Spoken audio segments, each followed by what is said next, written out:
On YouTube, the Box2Box is now. So make sure that you give a watch and like and subscribe.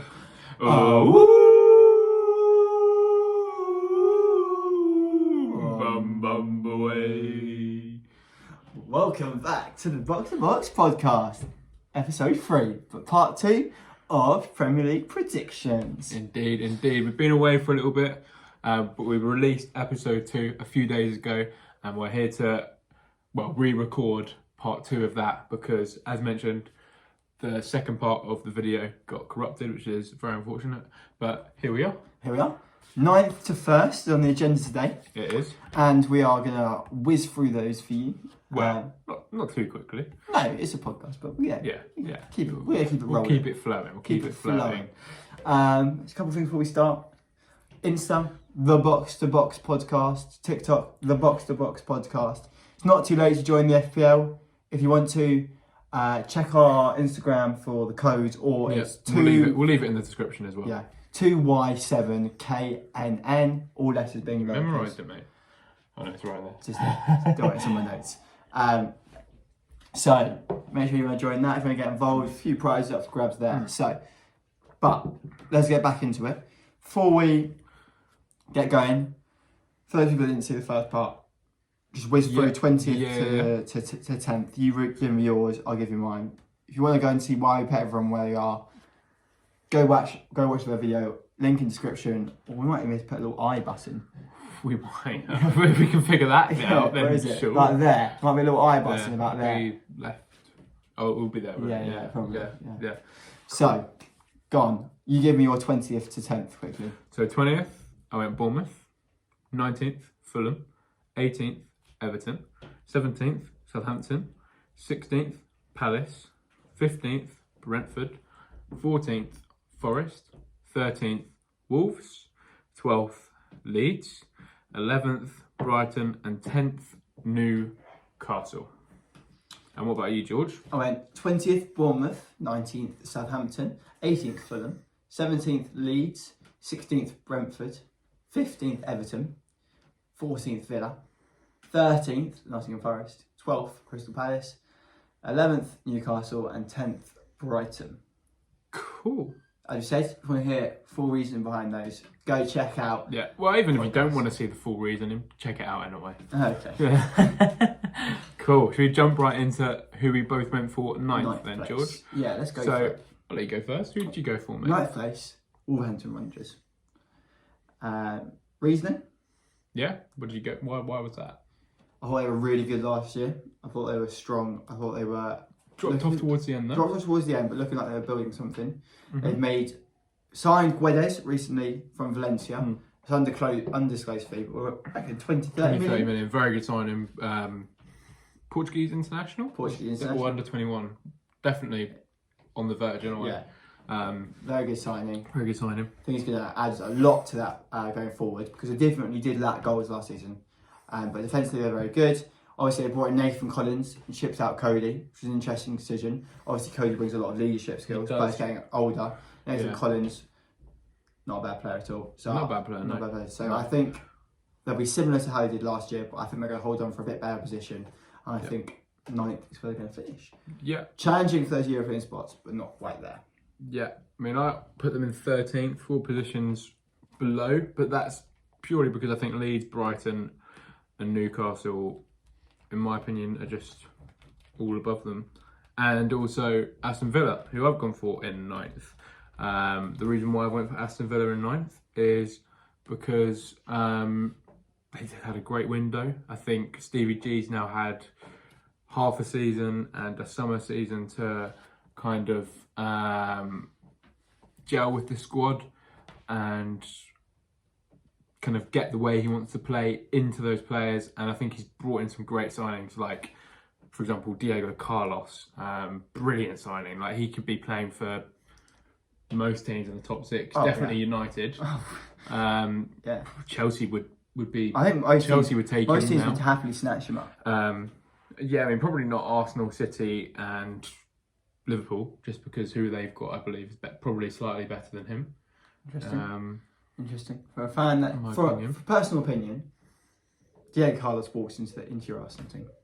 Walks in. First choice centre back. I mean, we'll get onto Arsenal later and why I think that's an outrageous statement. But honestly, doesn't walk in. Tell me who is better than Diego Carlos? Saliba. Ben White. Saliba is a better footballer than Diego Carlos. Yeah. He played in Marseille for one good season last season at Marseille. Mm-hmm. But Diego Carlos has been playing for Sevilla for how many seasons? 3 or 4 seasons. 3 or 4 seasons where he's done. Yeah. What's he won? One Europa League maybe. What was Sevilla? I'm sure. Yeah. What's Saliba won? Well, League One Player of the Year. Yeah. French international at the age of 20. He won Young League One Player of the Year though. Yeah. Yeah. Still. Not Player. No, not Player of the Year. Yeah. You won Young Player of the Year. And okay. Probably best defender in the league last season as well. In Liga. Yeah. But probably not because PSG, and I'd say Marquinhos, Hakimi, anything like that. Look at their back line. Didn't win the league, so. No, Marseille didn't win the league, but where'd they come? 3rd, I think, 4th, 3rd. They got Champions League, didn't they? But I don't think he will. I don't think you can't argue that Diego Carlos is worse than Saliba. I think that's outrageous. With Sevilla, he was there for 3 years, in which he played 34 games pretty much each year. Who's starting for Sevilla week in, week out, proven that was very good. I think Saliba have a better season than Diego Carlos this season though. Don't think? Maybe just because he's at a bigger club, but I mean, Saliba's probably our 3rd best centre back anyway, in my opinion. Hey, what? Gabriel's our best centre back, then Ben White. I'd say that I'd also rather have Diego Carlos than not Gabriel. Definitely Gabriel. Yeah, if I was at Brazil managing, I think I would definitely start. Gabriel starts almost every time for Brazil now. But I don't really quite understand why. I do. It's 2nd best Brazilian centre back. 3rd best maybe. Definitely 3rd best, in my opinion. Interesting, very interesting opinion. Anyway, we're not here to talk about Arsenal just yet. We'll get on to that later. Villa, I think, regardless, Diego Carlos is a very good centre-back. A lot of people don't like Tyrone Mings. I really like him. They've got Conser as well. Obviously, one that went a bit under the radar was Callum Chambers in January. I really rate Callum Chambers. Can do the job at centre-back very well and also is a very good right-back. In terms of right-back, they've got Matty Cash and they've brought in Gilbert, I believe on loan from, who is it? Is it Gwen Companigan? Strasbourg, I believe. Yeah, Strasbourg. Very good cover for Matty Cash. And obviously, as mentioned, they've got Chambers as well. 2 very good left-backs in Digne and Ludwig Augustinsson, who they just brought in on loan also from Sevilla. I don't think I've got much more to add. Kamara, very good signing. They've also, we've kind of filming this late, so we've been able to see 2 game weeks. Ollie Watkins and Danny Ings look very good chemistry-wise together up front. So I think Villa will be very, very solid, finish around 9th. That's why I put them 9th. And I think next season that they'll be able to push for those European places under Stevie G, and he'll be doing similar things to what he did at Rangers. Moving on to 7th and 8th, we went for the 2 same clubs, but in reverse order. Who did you go for, George? So I went for Leicester at 8th, Leicester at 8th, West Ham at 7th. I obviously went for Leicester at 7th, West Ham at 8th. But why have you got Leicester to finish 7th? Why have you got them to finish by West Ham? I think their starting 11's a lot stronger than West Ham's. Although I believe West Ham have probably got slightly better depth definitely in terms of the forward areas. Defensively, I think Leicester on paper have got a better team. Let's take it back. Mm-hmm. Leicester have got a better starting 11 than West Ham's. So you go through that? Yeah. So Danny Ward in there. In terms of not goalkeeper as now, no. But I think they'll bring in a goalkeeper, maybe someone of the likes of Dean Henderson. Could have been a good one for them, but obviously he's gone to Forest. Let's go on. Let's go doing it now. We don't know. We can't presume they're going to bring in anyone.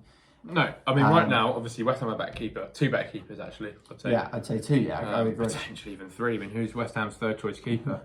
Randolph. He's probably about as good as him, really, isn't he? Yeah.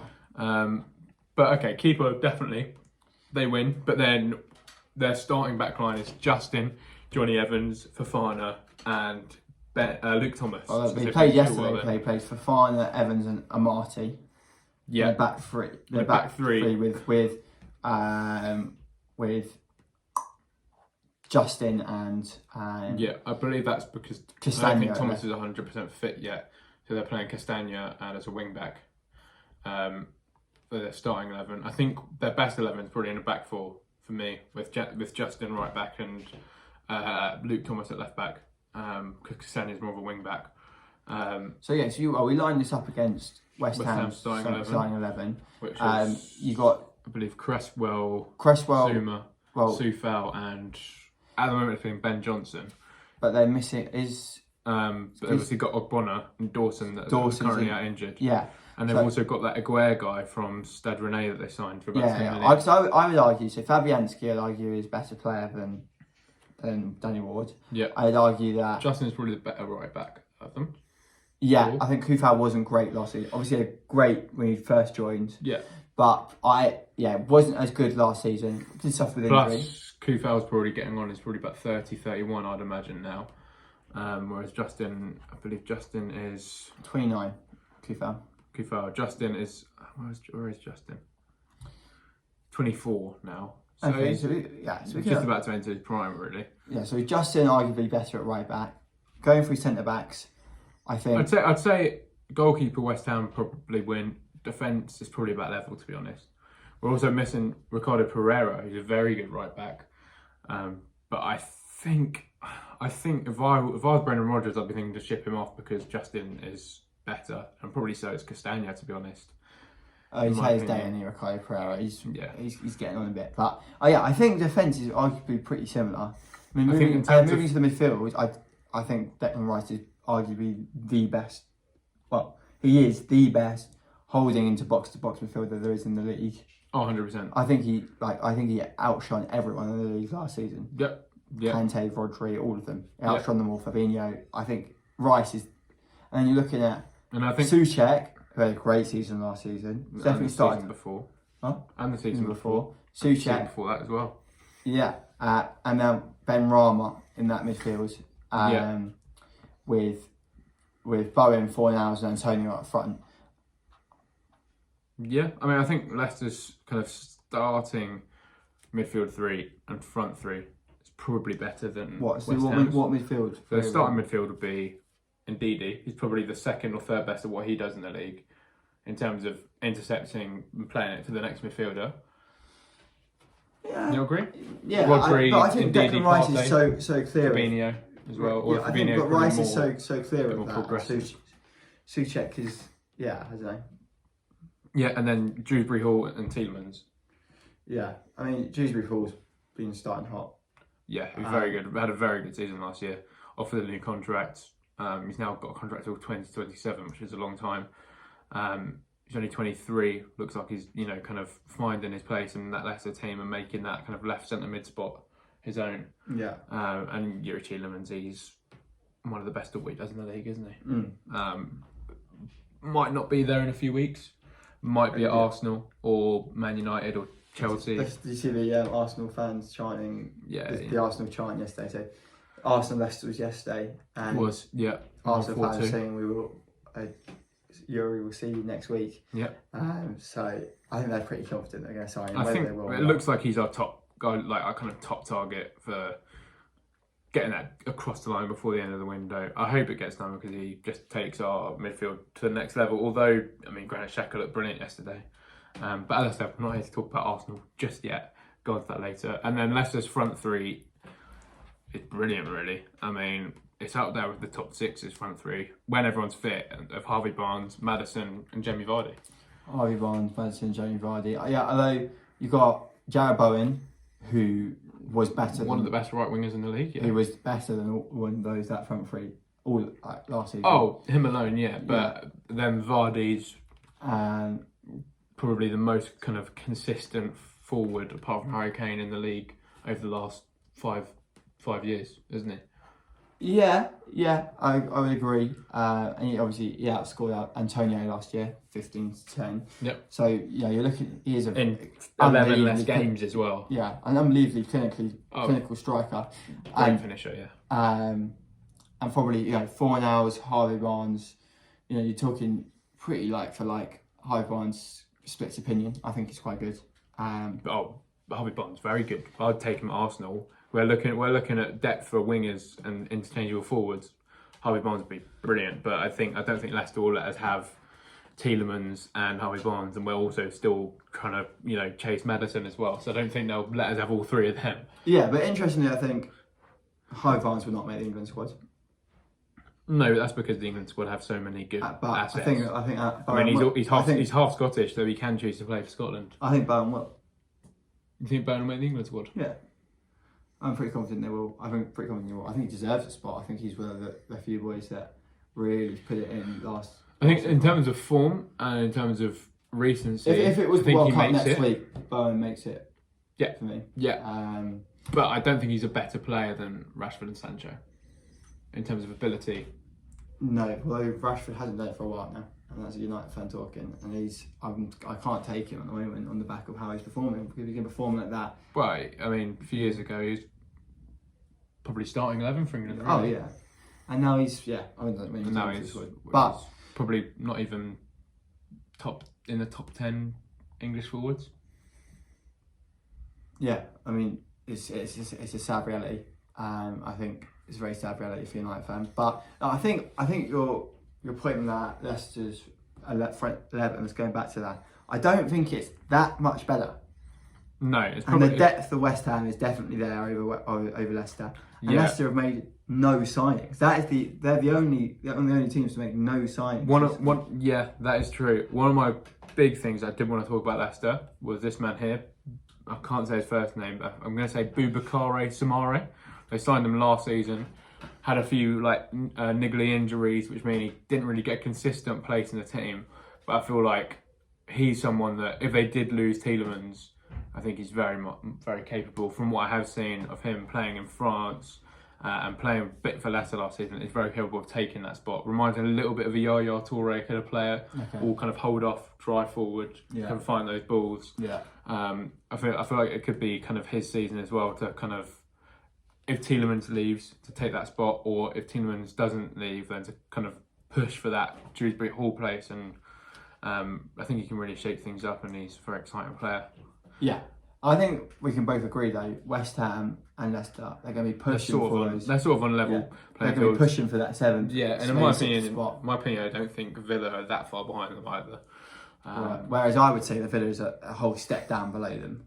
Yeah, considerably. But we'll see. Yeah, we'll see. Obviously, these are only predictions, aren't they? So we don't really have a clue. Going back to West Ham then, signings of Scamacca, Areola on a permanent, Flynn Downs, Cornet, and Aguerd from Rennes. So they made some good signings. Scamacca is going to be in the rounds, helping them with that depth. Probably fighting for that striker role. Definitely. I think he could even take like Fornals' place if they want kind of another goal scoring winger to come on, and Antonio would have to go out wide then, because he'd have to go. Scamacca would have to go through the middle. He's played on the wing before, I believe. I don't think he is much of a winger. It's because he's got that pace, but I feel like Antonio could play that more kind of false 9, and he can play more direct, like for example like Mane does, or like Nunes will be doing this season. He'll be playing on that left hand side and just come in like very direct in on that left hand side. I think that could be something that we could see. Or then playing as a 2, Antonio dropping deep, and Scamacca being that real direct goal scoring fox in the box. So very good signing, Scamacca. 23, I believe, 22, 23. 23-year-old, yeah. Yeah. So, yeah, I think it's a great signing. I think Very good signing. Areola on a permanent is great signing. Keen to start rotating him and Fabianski around, obviously. Moving as Fabianski gets older, starting to phase Fabianski out and keeping Areola in, I think it's a great move. I really think that's very smart from them. Flynn Downs from Swansea, promising lad, Ipswich lad, so near us, born and bred near us. West Ham's his boyhood club. Yep. He wants to play for, so I think it's gonna be good. I think it's gonna have a bit of talent off the bench. And Cornet, obviously, standout player from Burnley. Many would argue from last year. Yeah, can play pretty much everywhere in the front three, everywhere, pretty much everywhere in midfield, really. And he played at left back for Lyon. Didn't really play at left back much for Burnley. That's because they needed his attacking asset, really. Yeah. Very good signing. Definitely can push for a spot on the wings and a spot potentially at left back, because Cresswell was getting on a little bit and sort of his form drifted off towards the end of last season. But 9 goals from Cornet last season, so I think it's going to be a great asset. So for me, I put West Ham just pipping Leicester. But again, I think I might have to join you on that. I think you kind of. I think West Ham have definitely had a better window. I mean, if Leicester come out and sign a really good keeper, which I think they will do that, and if they maybe sign, for example, if Tielemans went, I mean, Fofana could still go. I mean, they could be receiving some big money, and I think they probably will spend it, and they'll do what Leicester always do. They'd have to spend it if they were getting rid of their players like that. Well, if they get rid of those two players in particularly, like with the Danny Ward one, they could probably get away with having him for a season. They'll be okay. I don't think they'll finish that high. I think they'll probably finish 15th, around that, to be honest. If you have Danny Ward in, he's going to take you down 7 spots. I don't think he's a very good keeper. He's Championship to Premiership keeper. I don't think he's a Premiership I don't think he'll keeper. cost. I don't think a keeper like that would cost them 7 spots. I think he'd. Yeah, you could argue that he could cost them Mount to middle of the table, but I think it'd be pretty hard to argue that one player could single-handedly cost you down. And if he was costing them that much, they'd bring in a new keeper. Because you wouldn't play. That's true. Like if he's conceding that many goals, you drop him, you play your reserve, or you bring up someone from the youth academy, or free transfer, or you can wait till January and get in someone new. Yeah. So I don't think that's going to be that much of an issue. Maybe not. Maybe exaggerating a little bit there. I think it'll cost them a few places. I think maybe not 5 places. I think not having Schmeichel because of his quality will cost them. I think leadership's a big thing. Ward doesn't seem very vocal, does he? Definitely not in the way that Schmeichel was, probably the most vocal keeper. But yeah, no, I really think that they both have a shot of doing well. I think the only thing that favours Leicester slightly over West Ham is that they don't have any European football. So they haven't got the tie. We've got, for those playing European football, because of the World Cup, you've got not many weeks off in these game weeks because they're trying to fit them all in.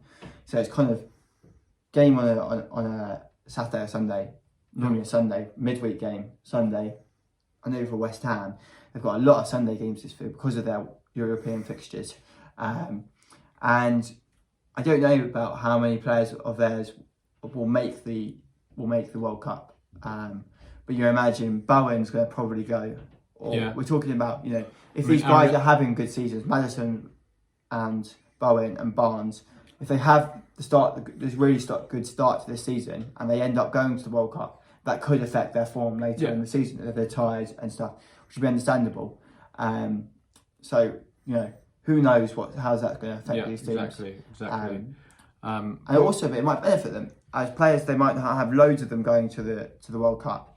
They might find that the teams like Chelsea, United, Arsenal, who've got a lot of World Cup players, a lot of international players going to the World Cup, who will then really be tired after the World Cup, will find that actually towards the end of the season they start to drop off, and it'll give West Ham, Leicester that opportunity to really push for Europa League and also potentially that 4th Champions League spot, if that's the case. But I think 7th and 8th for Leicester is fair. For West Ham and Leicester is fair. Yeah. So you've gone 7th West Ham, 8th Leicester. I've gone 8th West Ham, 7th Leicester. Now, George, number 6. We've both gone for the same team. Yeah. We've gone for your team, Manchester United. And I honestly think we're being a bit generous. But I think we could be being a bit generous. West Ham and Leicester could be sniffing. Yeah. I'll let you say what you need to say about Man United, George. Well, here we go. Last time that Man United lost their first 2 games of the season? Do you remember when that was? I don't. Sir Alex Ferguson, his first ever season. what went on to happen that season? Did they win the We league? won the league that season. That's what I'm saying. But I don't think that's going No, to happen. neither do I. Neither do I. Ten Hag. Ten Hag. I'm a fan of Ten Hag, I am. but he's no Alex Ferguson. Arguably, if not the greatest manager of all time. He is the greatest manager of all time. Full stop. Full stop. Pep Guardiola. No, it's not even close. Ericsson. We're going to separate debate about that. So that's brought in Ericsson, Malacia, Martinez, shipped out a few garbage. Pogba could be a big one. Garbage for us. But who have you replaced him with? Ericsson. Pretty much like for like. Yeah, they are like for like players. They as in Ericsson does the job that Pogba would do. That's what he brought him in for. But we're still missing a world class CDM. Does We've seen Ericsson have kind of the energy and kind of, although Pogba didn't live up to expectations, well, Pogba, he is one of those players who can grab the game by the scruff of the neck and. But he didn't. How many times did he do that? About 3 times. Yeah, exactly. And he didn't often show. He had the energy because he was younger than Ericsson, and you know, but Is he that much younger than Ericsson? Is he? But it doesn't matter because ultimately he never used his energy. Pogba's 29. And Ericsson's what? 32? 30? Apparently he's 91 according to this. No, you spelled Ericsson wrong. It's an E, not an O. 30. So he's a year younger, but what matters is Pogba didn't use that energy that he had. He just used to glide around, lazy. So yeah, I mean it doesn't really matter. It wasn't a great sign. It was a good signing, but it wasn't. It didn't work It didn't out. live up to. But Ten Hag, the problem is Ten Hag has had way longer than Ragnick had. He's had the few months he's had intense training in Australia. He's had the preseason games, and it doesn't quite seem that the guys are implementing his player football. Like he definitely had a system of player football at Ajax. Oh, and it whatever worked sensationally. yeah. 3 league titles, But Champions League. what worries semi-final. me is that it doesn't seem like we're playing it. And it looks like we're just No. trying half-heartedly, and just because we're playing it half-heartedly, we're just giving away goals and mistakes at the back. But you do say that, George. But if you look at Arsenal and how they've now started the season, and you look at the second half of last season, it took until the second half of last season for Arteta to get his system and for the players to really gel and get behind what he was trying to do. So you might, I think. Don't get me wrong. It's 2 games in. It's 2 games in. It's 2 games in. It was dreadful yesterday. And it was a 4-0 loss. 4-0. Absolutely. It was dreadful. There's no way around it. It was just dreadful. You also shouldn't take away from Brentford that they were absolutely brilliant as well. I wouldn't say they were brilliant. They weren't brilliant, but think of the goals. They came. The first 2 goals. But Definitely. they were relentless. Though they were good. They took their chances. They put the pressure on. They knew the weaknesses and they played well. But we were abysmal, and you can't take away from that. But it is only second game week, so we take a deep breath, and we have to trust, and we have to hope that the players will want to play for the badge. And I think honestly, that's at the point where it's like the players now need to decide: are they going to play for us? Are they going to want to gel? Are they going to want to like take the league by the scruff of the neck? And although it's going to be difficult finding this fitting this Ten Hag format, are they going to want to do it? Slightly annoyingly, I don't think Maguire should be playing in the 4-back. We didn't want to play in the 5-back. We didn't bring in Conte. Not for United, at least, in a way. We didn't bring in Conte. We didn't want to do the 5-back, so Maguire has to take a step back for me. I think we've got Rafael Varane, World Cup, Champions League, multiple league winning centre-back on the bench. He's got to start for me. Oh, 100%. I think Varane and Lindelof are your starting 2. Yeah, I think Martinez at left prove. back, I think. He's so small. He's got a lot to prove. 5'7", 8". Yeah, for a centre back, he's got a lot to prove for me. And I think if he can, I think on the ball he looks really good. Similar to what we're saying about Saliba, like looks very comfortable on the ball, able to play the ball, able to dribble, drive out. I think it's just a time of him adjusting and figuring out how he can use. How he can better himself as a centre back in the Premier League with that height disadvantage. I think over time would be very good. I think a back 3 could potentially be the way, him playing on the left of that, or as a kind of inverted. But we didn't want to play. We didn't want to play a back three. We didn't want to play a 5 back. No, because we didn't bring in Conte. We brought in Ten Hag, who's a 4, who plays that 4 back. So that's Yeah. fine when I play the 4 back. But Maguire's got to go for me in terms of he can't play it. He steps up, he leaves too much space in behind him. Or if Martinez steps up, he can't keep up with the one-on-one. He can't keep up with whoever he needs to keep up with. Yeah, and it's causing all sorts of problems. I think for me, a big area where United are very lacking at the moment is a right back. I think you've got Dalot. I don't think Dallow's that good. I think he's more of a wing back. But That's what he played at Inter, wasn't it? Well, it doesn't really matter because we haven't got a CDM. I think is good enough. I think. 100%. We need a world-class CDM to run it for us and give it to the guys to go forward. Yeah, I mean, I personally, I know the whole McFred thing is a bit of a joke. As in, like, so bad these last. You see, I think McTominay's okay. I think Fred's very good. I think Fred needs that world-class defensive midfielder either behind him or to play with him to really make him a kind of top quality midfielder. I think he's got the assets to be a really good box-to-box. But in terms of playing next to McTominay, when they're both box-to-box... I think Fred's alright. I think he tries really hard. I think if he had a world-class CDM next to him, he'd do alright. Yeah. Do I think he's good enough to... Do I think he's good enough to play Champions League football? No. I think the man that you want to kind of... Oh, if we get hold of Rice... I mean... We want, obviously, we want... Wouldn't it, for most teams. We want to hold De Jong. I don't think he solves it because he's more of a box-to-box as well, isn't he? But he could play. Indeed, he could be a one for you. Mate, anyone at this point. But I'll take you at CDM. But I mean, you've got Ghana though, who could in a few years become that really good CDM. I mean, he's brilliant in the Championship last season for Forest. Very good. Brilliant. Yeah, I think as well, if the boys aren't wanting to, like, if the players aren't wanting to play the way that Ten Hag wants them to play, if they're getting too big for their boots, Ten Hag's got to be brave. He's got to play the young lads. And if he's willing to play the young lads who are going to play the way he wants them to play, I'd rather that than players who don't really want to play the way that Ten Hag wants to play, and we get this half-hearted effort that we had yesterday. I mean, for me, looking at your squad list here, if I was Ten Hag now, with the squad that you have, I'd be thinking your midfield, you go, just throw Ghana in at the deep end, see how he does. Stick with him for, maybe 10 games. If it's really going badly, take him out. If he's doing all right, stick with him, because I think he's got the assets to develop into a really good midfielder. I'd like to see something new because it just feels like there has not a change from last season. I think this man here, Donny van der Beek, obviously worked under Ten Hag.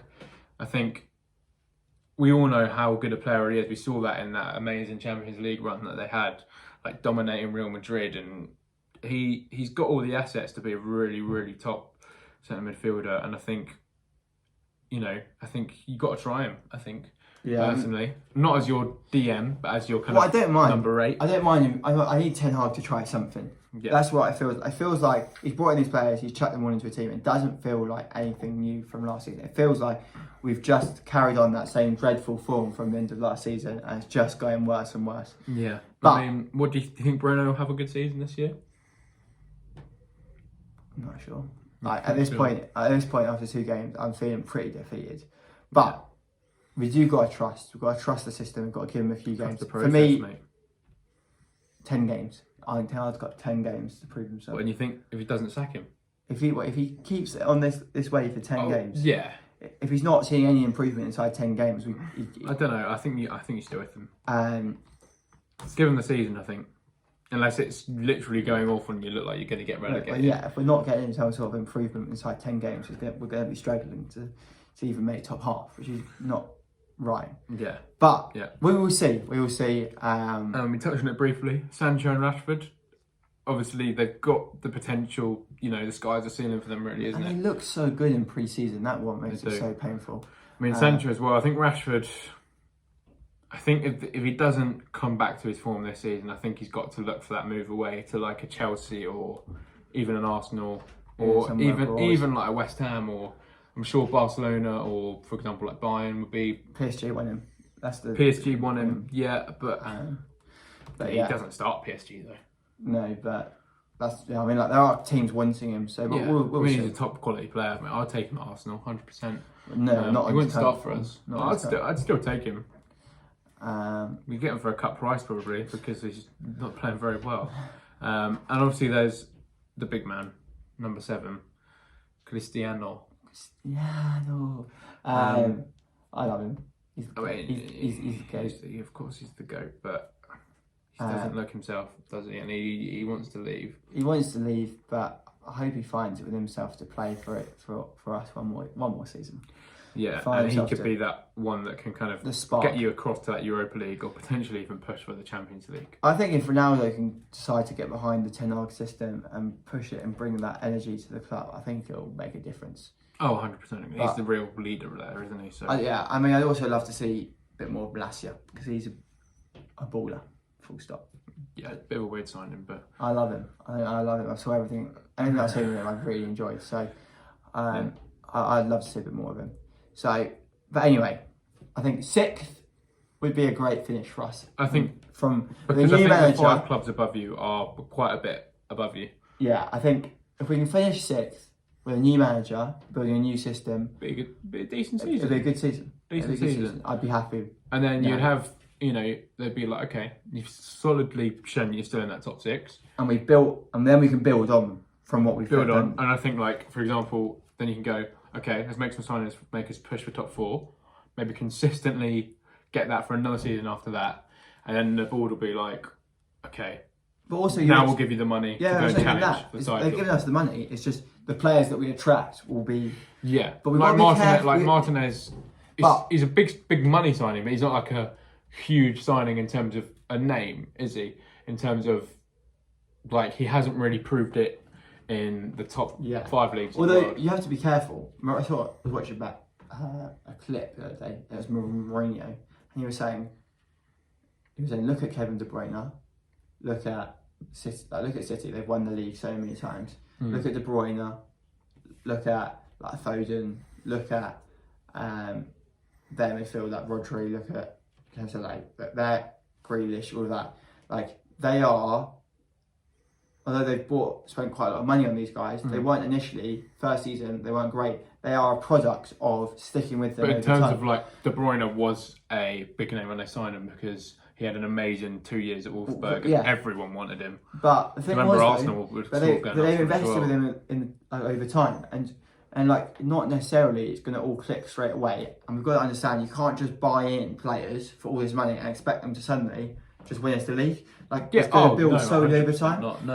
I feel like we've also got to be careful as United with who we sign. We don't just sign someone because they had a good season last season. We buy them because they're going to now, first of all, we've got to build a system. But then once we've built a system, and let's say it is Ten Hag system that we end up with, once we've built that Ten Hag system, we buy players that are going to fit into the Ten Hag system, that are going to want to play, that will play in well in the Ten Hag system. We're not just buying players that had a good season last season in whatever system they were in, because they're not going to fit the system. There's no point buying them. Yeah, exactly. So I feel like sometimes that's where we get let down, like that research behind the players and the scouting and whether they're actually going to fit the system. And we're just buying players that have had good seasons or are big names and just like, we want them because they had a good season, rather than actually he's going to fit how we want to play, so let's buy him in.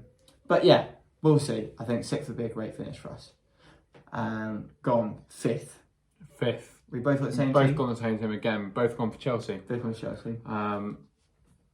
Yeah, I mean, I just think the 2 teams that we've put, both of them getting 4th and 3rd, are just slightly ahead. And I think because of the football they play, I think that the team that I put above them, because of the manager that they have, that probably gives it away really. But I think they play better football. I think,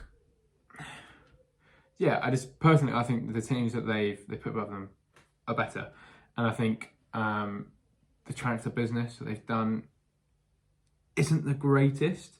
They've let go of a few really key players, one of them being one of the best centre-backs in the league, Rudiger, for free as well. I mean, obviously that's not really kind of Chelsea's fault. It was the whole owner thing with Abramovich, etc., etc. Although it did look like from the start of kind of January that Rudiger wanted to go anyway, didn't it? But yeah, I think they've brought in Cucurella for 60 million. Which was obviously a shock, because last time we filmed the first episode of the podcast. Yeah, we thought he was going to go to. He was on the verge of joining City, wasn't he? We was on the verge of seeing him when we filmed the second episode. I think we talked about It kind of just came out of nowhere, really. And then there it was. Fabrizio said he's going to Chelsea, and he was. Yeah, it was similar to the Fabio Vieira one for Arsenal. Like, no links at all. No one knew anything, and then it just comes out, Fabrizio, here we go, Fabio Vieira. And he, like, 2 minutes later, and Arsenal announced it. Yeah, Cucurella, very good signing. Very good signing. I think they've overpaid a little bit. Yeah, I think considering that's not necessarily... Well, it's not necessarily... They kind of did need a backup for... I mean, did they? They got Marcus Alonso, who I think's, for his age, still doing it. Got an assist today. Yeah, he did get a goal and assist today. Got an assist. I mean, he's obviously a very good player, but in terms of... I think Alonso is good enough cover, and they spent 60 million on a player that they've already got decent cover for. Does that make sense? Yeah, although I think he's a good player. I think he can play a little bit. Like, for example, they don't have a top striker. 60 million can get you a top striker. That's true. It's true. But they're going to try and play Havertz, I think, at the false 9. Yeah, they are, and it looked all right today. It did look all right. Although it didn't look great. But it looked all right. No. In terms of it looked good of him playing the false 9. He didn't necessarily look good. The man who they have also signed looked very good today. Raheem the Dream. I mean, Koulibaly, goal. Oh, Koulibaly is a very good signing. They still need another centre back, though, I think.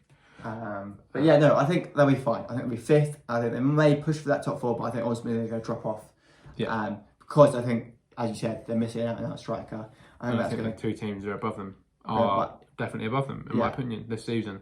And I think obviously new owner isn't really sure what to do. There's a few players that they're still like unsure on whether they loan them out or sell them, like Broja, Conor Gallagher. I mean, they've still got like some really like deadwood in the club, like for example, Ross Barkley, Kennedy. You could even argue that Ziyech is a bit deadwood now. Even Callum Hudson-Odoi, he's never really been in favour under Tuchel. He's never quite found... Callum Hudson-Odoi never quite lived up to the expectations. No, and it looks like he might be joining, I think, is it Dortmund on a loan with option to buy? I think that looks like that's kind of looking where it's going to end up at the end of the window.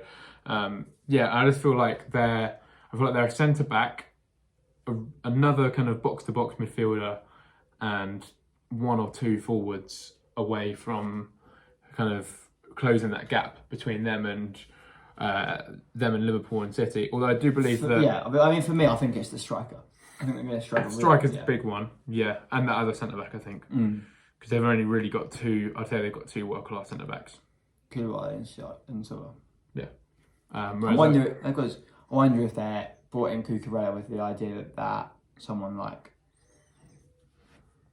Alonso might drop in at centre-back. If needed. Alonso, interesting. Or, I mean, it also looks like Azpilicueta might go to Barcelona. He's kind of pushing for that move, isn't he? Yeah. But we'll see. We'll see. But I think we've both gone for Chelsea for 5th. Shout. Yeah. And then I believe we've both gone for the same. Have we agreed top 4? We agreed top 6. Top 6? We've agreed on top 6. Wow, So, I didn't actually realise that. So 5th place. Chelsea. 4th place Arsenal. 5th place Tottenham. No, 3rd place Spurs. Why are you saying 5th place? 5th place was Chelsea. Yeah, that's right. 5th place Chelsea. 4th place Tottenham Hotspur. You put 4th place Spurs? Yes, we didn't agree. And they didn't agree. Okay, I went 3rd Arsenal. 4th Arsenal, 3rd Spurs. Arsenal, 3rd Spurs. Okay. So, you seen the new All or Nothing documentary? You watched it? I have watched it. All of it? Well, the 6 episodes have been released. There's still a few more to come, I think. So, enjoying the nothing so far? Good one. Well, it's nothing. No, mate, Arteta, brilliant. You've got a documentary, All or Nothing, where you win nothing. Mate, let's trust the process. Because they're doing it this season as well, I think, so. League title. Yeah. Oh, yeah. Oh, yeah. Are you technically top of the league? Where second. Second. Yeah. City. Same goal City got 1 more goal difference than the same goal scored to City. But yeah. Oh, very good, very good. Anyway, should we talk about Tottenham first? Yeah, I can talk about Spurs first. Yeah. Why don't they finish 3rd? Well, they finished 4th, you mean? I mean, great signings from Spurs. I think North London, Tottenham and Arsenal have definitely both had the best transfer windows in the Premier League. Would you agree? Yeah, I probably. Yeah. Maybe City because of their business that they've done. They've literally they've made profit from what they've done. Leeds have brought in some good signings. Leeds as well. Yeah, that's true. That's true. Forest. I mean, maybe Barcelona, but they've just bankrupt. They're just bankrupt, so it doesn't really count. So it doesn't really count. And plus they are Barcelona, so they can still just sign everyone, to be fair. Yeah, fair. But anyway, I think it's that way they've done very good. Very good. Yeah. Tottenham, Perisic came on, got an assist today. Fraser Forster, great backup. Bissouma coming in. He's quality. He's quality. Oh, yeah. Richarlison going to be coming in, going to be adding a little bit of in now, especially with the, you've got Champions League football, so it's going to need a lot of rotation. World Cup, we've got a lot of World Cup players in the squad. That rotation, that depth is going to be useful. Longley again, and that depth next to Romero. Yeah, very good. Or I mean, he'll probably end up starting over Ben Davies. Yeah, eventually, I think. Although Romero is, also Romero, who I think is Romero is quality. I think at the moment the best centre back in the league. That's bold. That's bold, but I think at the moment he's the best centre back in the league. Over Thiago Silva. Yeah, over Thiago. Over Van Dijk. Over Van Dijk. Over Diaz. Over Diaz. Stones, at the moment, Laporte. At the moment, yeah. I think Ben White's better than him. I'm genuinely being serious. Rolls-Royce Romero is not, no. Ben White is better than Ben Romero. White is 100%. No. 100%. I would comfortably say that Romero, at the moment, is the best in the back of the league. I think he's got great form. I think he's quality. I'm looking at the camera. Ben White is better than Romero. It's fact. It is fact. So is Gabriel. So is Saliba. Saliba, Arsenal fan. It's fact. I think Diaz, Van Dijk, Romero, I think the best three centre backs in the league. I think, but on form, Romero for me, best centre back in the league. He's very good. And then Jed Spence. He's very good. I was partly joking about that statement. He's probably, I'd say level with Gabriel, in my opinion. Level with Gabriel. Ben White better? Well, than Romero? No. Not as a defender, better player. Romero. He's better player than Romero. Close. He's better dribbler, better passer, better in our system than Romero. Probably more of a leader as well. But that's my opinion. Because I watch him get week in, week out. And I think he's better. Yeah, but let's watch Romero. I would do watch. Well, Spurs are on, yeah. But anyway, Jed Spence. Quality. Very good, very good. Very great signing. So I think Spurs. And also the two players that they brought in January in Bentancur and Kulusevski just look like they're just getting better every single week. And I'm very scared of Spurs. Even to the point where they have the potential to push Liverpool and even City, to be honest, this season. But I also believe we do. I think they have definitely potential to push Liverpool. I'm not sure about City. No, that's why I kind of reluctantly said potentially City. But I think, it's an exciting time to be a Spurs fan. To be a Spurs fan. But it's also a very exciting time to be an Arsenal fan. I mean, I think Gabby Jesus looks like he's going to go from... Is it 2 goals, 2 assists yesterday? Yeah, 2 goals, 2 assists. It looks like he's about to go from a very good Premier League striker for City into one of the best strikers in the Premier League, Arsenal's main man. He started hot. I mean, that first goal, brilliant. And even the second goal, just like a striker's instinct just to go knock it in. Did miss a sitter though. He did miss a sitter, but he also still got 2 goals and 2 assists. So it doesn't really matter. No, it's true. I would say he did look a tiny little bit shaky at the back yesterday. At 3-2, I know you scored. I don't think we really looked shaky at the back. I think Ramsdale made 2 poor mistakes. Yeah. I mean, shaky at the back. Yeah. But it's early on in the season. Ramsdale just needs to kind of. Although I think you've got to be wary of that. I think he's definitely got. He's could have been. Although Ramsdale's, I would say one of the best keepers in the league. He does have a mistake in him, but I think he's 24. And he's also just been given the Arsenal number 1 shirt, which is probably the most iconic number 1 shirt in the Premier League. David Seaman. Peter Schmeichel. Okay, but it's between those two anyway, isn't it? Really? Peter Schmeichel. Okay, but yeah, David Seaman. Jesus, man. Right, well, we don't need to argue about the The past. best goalkeeper the Premier League's ever seen. He's therefore the most iconic shirt as a number one. I personally say Petr Cech. The only thing that kind of drowns it is that he did go to City, but we'll forget about that. Yeah, I personally say Petr Cech is the best Premier League goalkeeper. Not at Arsenal. Premier League He keeper. ruined his job. Schmeichel played more in Division 1, didn't he? As in, like, he played in Division 1 and the Premier League. Whereas Petr Cech played in the Premier League from, 1999 all the way to, 3 years ago. Isn't he still technically on, weirdly, wasn't he, re-signed to Chelsea or something last year or something for, He was included in their squad list, isn't it? yeah. I don't think he played, did he? No, Maybe made the bench once or something, weirdly like that. No, I think he was included in the squad list. Yeah, but that's because... But yeah, I think Cech's good keeper. They did nothing. We thought we could maybe have a podcast where we talk about best Premier League keepers or something like that. Yeah.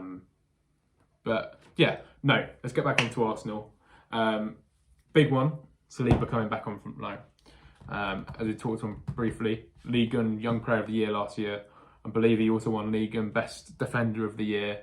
Broke into the French national team. Looks like he might even be there in the starting lineup for the World Cup. He started a lot of the Nations League games at the end of last season. Well, interesting to see. Yeah, I think it's undoubtedly you guys have built something under Arteta. You're looking hot, you're looking good. Yeah, and obviously Gabriel and Ben White for the majority of last season looked like they were building a really good partnership. Yeah, and it looks like we're going to be playing that kind of inverted back three with Zinchenko/Tierney coming up and pushing into that midfield. I think Zinchenko is a brilliant signing. To have Tierney, who's one of the best left backs in the league, and to have Zinchenko, who's also one of the other best left backs in the league, coming as cover is brilliant. But that's the thing. Once Tierney comes back, you can push Zinchenko in the midfield if you like. Not with the way Xhaka's playing. I know, but if you'd like to. They option there, isn't it? Zinchenko Xhaka might get injured. All of this stuff. The brilliance of the Zinchenko time is that he can play left back and he's very, very good there.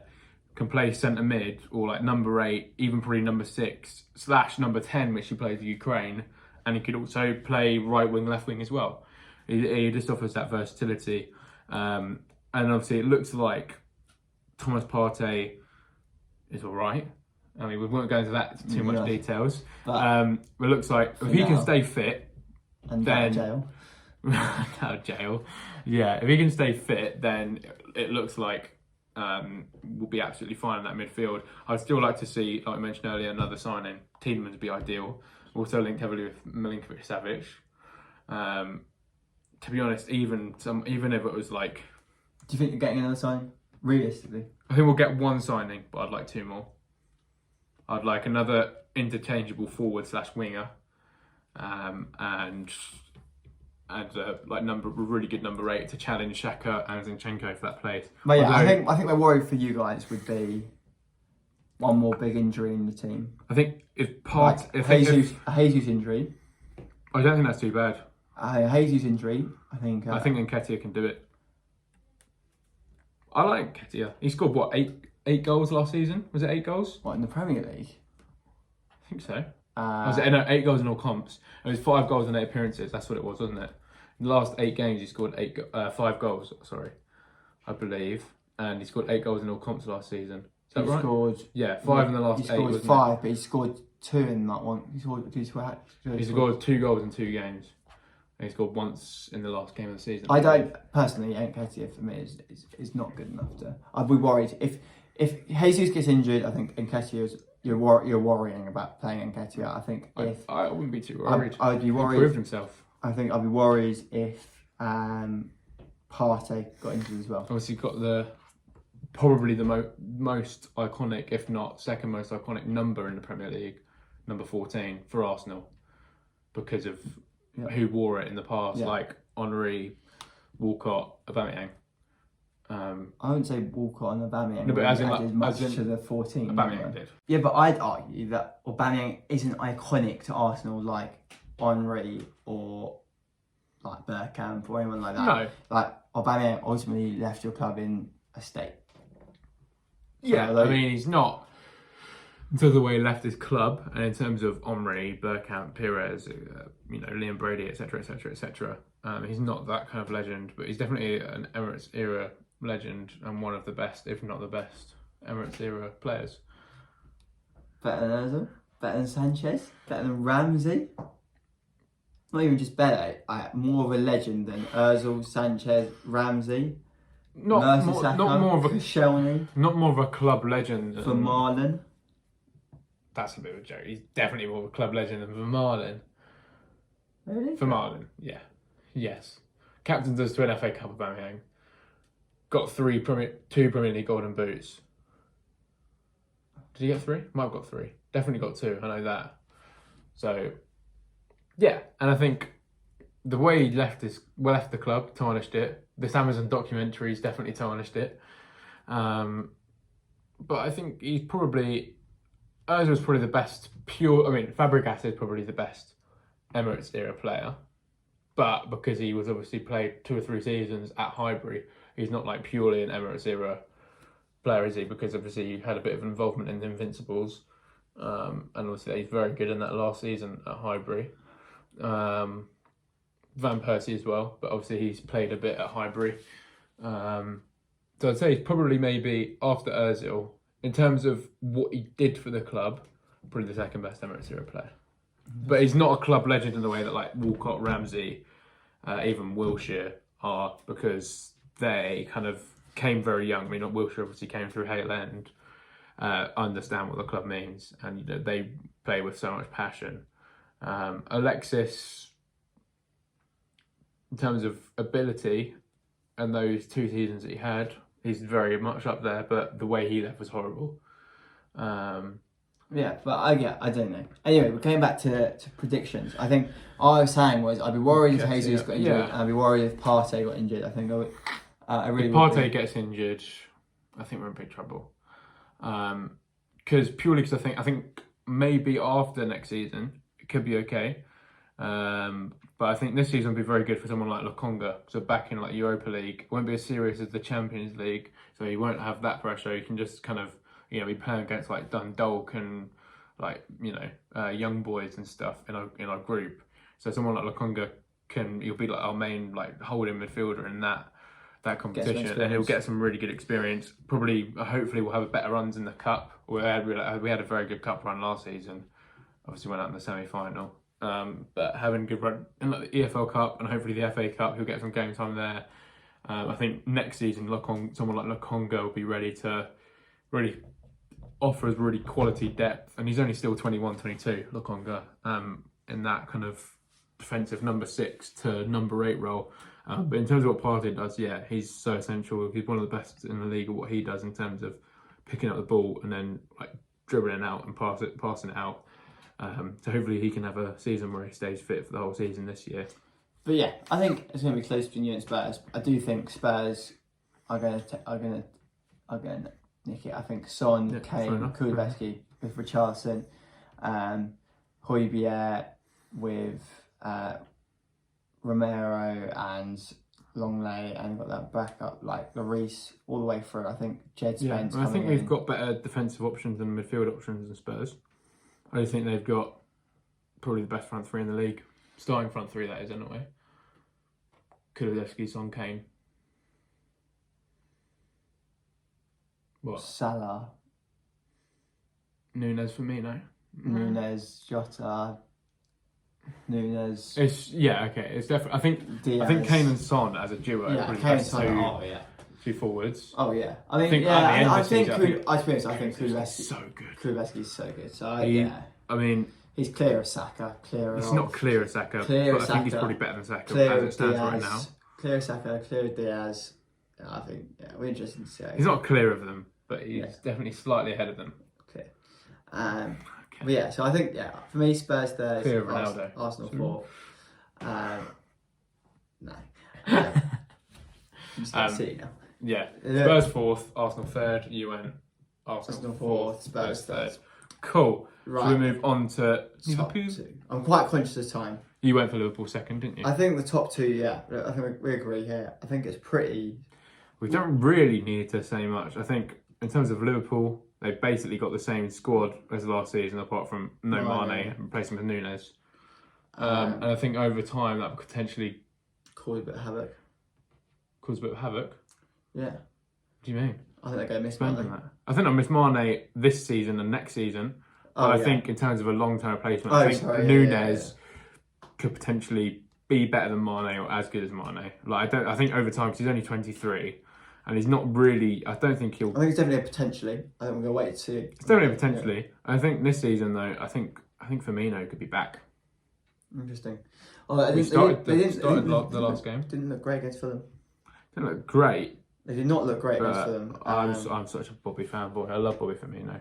In those like 2 or 3 seasons, he was just so good. There's that little like flicks onto Salah and Mane. Yeah. Too good. But obviously Salah probably going to get the golden boot again, isn't he? I imagine so. But I thought Haaland was going to get it. That was my prediction at the start of the season. Yeah. And you had Gabriel Jesus to get it. Both strong shouts. Yeah. Salah scored 1, obviously. Haaland's now got 2 in the league. Haaland has 2, yeah. And Gabriel Jesus with 2 as well. 2 and 2 assists. Second top scorer and top assister as it stands. Oh yeah. But yeah, no, I think Liverpool will do well. But I think they're going to be a slight slower season than City. I think there's going to be a little bit of a gap, but I think there'll be a clear gap between them. Yeah, and personally, I think there's going to be a clear gap between them and the rest. But I think Liverpool still have a bit of a light midfield. Personally, I just think Fabinho, Keita. Obviously, their starting midfield is one of the best in the league. But if Thiago has a little niggly injury, which he has quite a few of, doesn't he? Henderson gets an injury or suspension. Fabinho gets injured. I just don't think the backup they've got. I think Keita's all right, but I don't think he's like your league-winning midfielder. I think he does a job when there's an injury, though. Does a job when there's an injury. I mean, obviously they've got James Milner, who's just like Superman, really, isn't he? Yeah. Like the guy can do a job at any position in the pitch. I think Fabio Carvalho, who they signed from Fulham, they brought in January, and he's like joined the squad. He could be very, very exciting. Harvey Elliott as well, who looks like he's going to hopefully stay fit and challenge the front 3 for places and that midfield 3. But yeah, I think Liverpool, they'll fairly comfortably get second, because I think like Spurs, Arsenal and Chelsea will get a bit caught up with each other in fighting for that kind of like 3rd, 4th place. Yeah. And I think Liverpool won't really be worried about that. They'll just kind of like cruise second, and obviously they'll definitely give City a push. But I just think for me, with City's depth, their squad, the players that they've let go of Jesus and Sterling and Zinchenko, which are big players. But I just think who they brought in is definitely upgrade. I'm not convinced about, like, if Cancelo gets injured, like, they don't really have a left back, do they? Who? City. Oh, City. But they've got Ake, who played a bit there. Yeah, he's played. I mean, they played Ake there. I mean, they've got. Ake looks really good at centre back. He's been starting the last few games. I mean, I wouldn't be surprised if they put someone like Laporte out there, or Stones has played there a bit last season as well. I mean, worst comes to worst is what Zhao? Kyle Walker or I mean, to be honest, like Calvin Phillips, they brought in, brilliant signing. He'd probably do a job there. Yeah, I mean, they'll work. To be honest, even they might even bring one in. Job there. They still got a bit of time. Oh no, they did bring one in the other day, didn't they? I think they have. It's not on here yet. I think they did for like 16 million. Someone from the Portuguese league. Potentially, I'm not sure. It's not on here either. No, I think they have. Well, it's like almost done. Like a young guy. But also there's rumours that they really want Tierney now. To kind of do it Uno reverse. I hope that doesn't happen. But I wouldn't be surprised if they just give us 60 million. But again, Tierney wouldn't be opposed to that, would he? Yeah. I don't think anyone would be opposed to joining City. But City looking sharp. They're looking sharp. Really starting brought in Phillips, brought in Foden. I mean, the fact they got Phillips as their backup CDM. Sorry, brought in Phillips, brought in Haaland even. Yeah. Alvarez as well, very good one. They signed him in January though, but obviously he's joined in the summer. But yeah, I mean, Haaland probably will get the golden boot, if not definitely push for it. push Salah for it and Gabby Jesus. Just that ball from De Bruyne in behind to Haaland is just deadly. It's, yeah, I mean, obviously De Bruyne looks like he could be fit for the whole season. And it's stuff for start dreams. It's stuff for dreams, really, isn't it? Yeah. But yeah, I think City are going to run away with it this year. I mean, their defence is an actual joke. Like their centre backs even. So they've got like Ruben Diaz and Stones, probably their starting like duo, and then Laporte, Ake. I mean, Ake's quite good, isn't he? Yeah, you can tell him well, recently. Yeah, so like, I mean, but especially those three, like, all in the top 5 centre backs in the league, I'd say.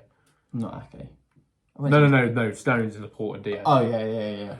Well, have the potential to. I don't think at the moment they are. I don't think. Diaz definitely is. Yeah. And Laporte is fit.